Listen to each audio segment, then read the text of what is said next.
large collection of facilities located on the border of France and Switzerland lies an operation known as CERN. In French, CERN stands for the European Council for Nuclear Research, but in 1954 they changed the name to the European Organization for Nuclear Research and kept the CERN acronym. Although CERN may not be a household name, they have given us one of the most life-altering inventions of the 20th century, the Internet. What began as a way for the scientists who worked at CERN to share their information and findings became a behemoth when it was unleashed upon the world. For the first time in history, knowledge was being shared across the globe at unheard-of speeds, crossing borders and seas with ease. It gave everyone a chance to learn from different cultures, read out-of-date publications, and post their feelings for all to read. The most amazing aspect of the Internet is the very reason it was created, to store and share vast amounts of information with everybody. Trips to the library became more high-tech, allowing librarians to discard their old card catalogs in favor of something more streamlined and efficient. Encyclopedias, once transferred to an online database, could be updated instantaneously.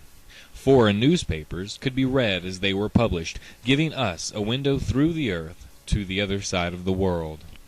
The Internet at once shrunk and expanded our planet. We were shown all of the Earth's beauty and grandeur while seeing the individual faces of its inhabitants.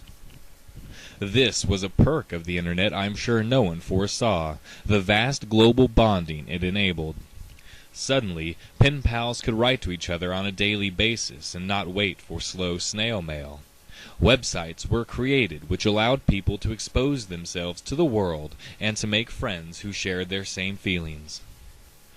Book clubs could be started with people from Germany, South Africa, and Japan who could then discuss the text with an American. This was an unparalleled human bonding experience that dwarfed any hands-across-the-world event that was ever held. But, as with anything that grows so large so fast, weaknesses can become exposed.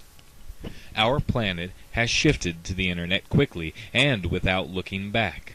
We've globalized commerce, technology, and people in such a way that if it was ever removed, we'd stumble for years before recovery. On a personal level, people would be lost without their MySpace pages, their Netflix accounts, and their telecommuting.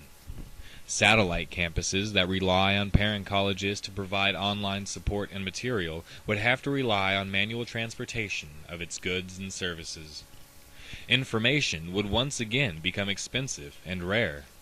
We may have put all of our proverbial eggs into our proverbial baskets, but I'm afraid there is no turning around. The Internet is here to stay. I personally have to thank CERN for their contribution to mankind. I benefit from the Internet in a myriad of ways, from Wikipedia to YouTube, but I do not plan my existence around it. I am content with a book in my hands or the fresh air in my face. Although I may be afraid that people have lost a tangible connection with our world in a lot of ways, the Internet has aided us in a million more. It's going to be interesting to see the world in 50 years, once everything and everyone is wired. But I think it's important to just sit and enjoy the ride.